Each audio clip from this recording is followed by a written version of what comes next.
कोशिश हमारी यही, तोड़ेंगे मौन को और जारी रखेंगे संवाद।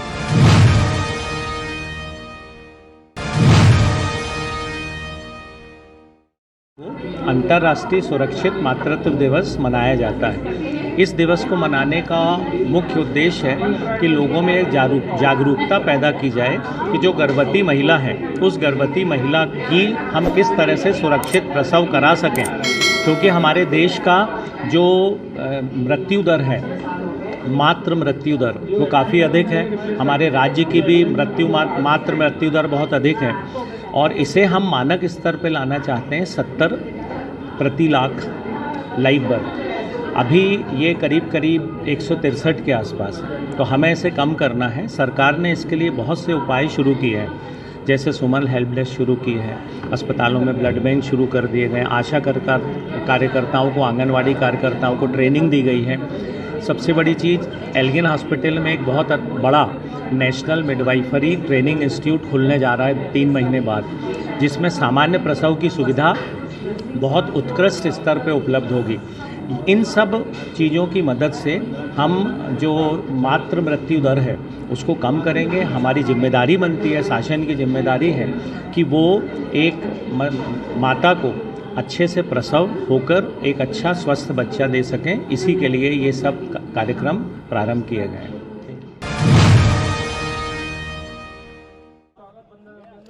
माननीय प्रधानमंत्री मोदी जी के आह्वान पर आज़ादी का अमृत महोत्सव मना रहे हैं।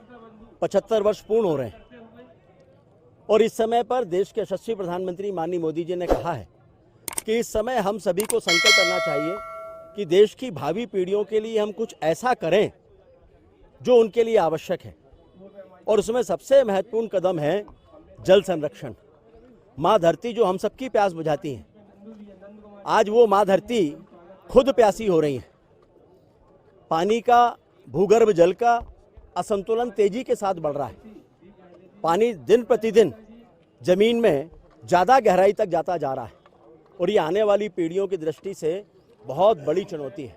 हमारे पूर्वजों ने एक समृद्ध धरोहर हमें सौंपी थी और वो किसी सरकार के योगदान से नहीं थी, पूर्वजों ने इसका जिम्मा खुद उठाया था और इसलिए हम सब भी अपने हिस्से का योगदान इसमें दें। ये देश के यशस्वी प्रधानमंत्री जी का आह्वान है।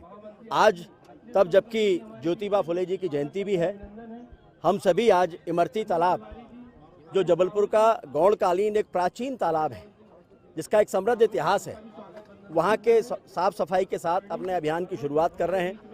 जिले में माननीय मोदी जी के निर्देश पर प्रदेश के यशस्वी मुख्यमंत्री माननीय शिवराज जी के मार्गदर्शन में 75 अमृत सरोवर का निर्माण हो रहा है मनरेगा योजना के अंतर्गत। लेकिन उसके साथ साथ बाकी सारे ऐसे तालाब जिन्हें साफ सफाई करके संरक्षित करना आवश्यक है, उन पर भी तेजी के साथ काम चल रहा है और इसीलिए इमरती तालाब में आज हम सब इस अभियान में लगे हैं। और आप देख रहे हैं पार्टी के कार्यकर्ता, महिला मोर्चे की बहनें, इनमें से कोई भी मजदूर नहीं है, लेकिन ये सब अपने अपने हिस्से का योगदान दे रहे हैं ताकि जन भागीदारी के प्रति लोगों का विश्वास बढ़े। लोग समझें कि तालाब की सफाई हो जाना एकमात्र विकल्प नहीं है, सफाई के बाद इसको साफ सुथरा रखना सबकी जिम्मेदारी है। और इसलिए कि रेलवे बोर्ड के हमारे चेयरमैन आदरणीय पीके कृष्णदास जी का जबलपुर आगमन हो रहा है। जबलपुर संस्कार धानी में आकर मदन महल और जबलपुर मेन स्टेशन का वो निरीक्षण करने वाले हैं।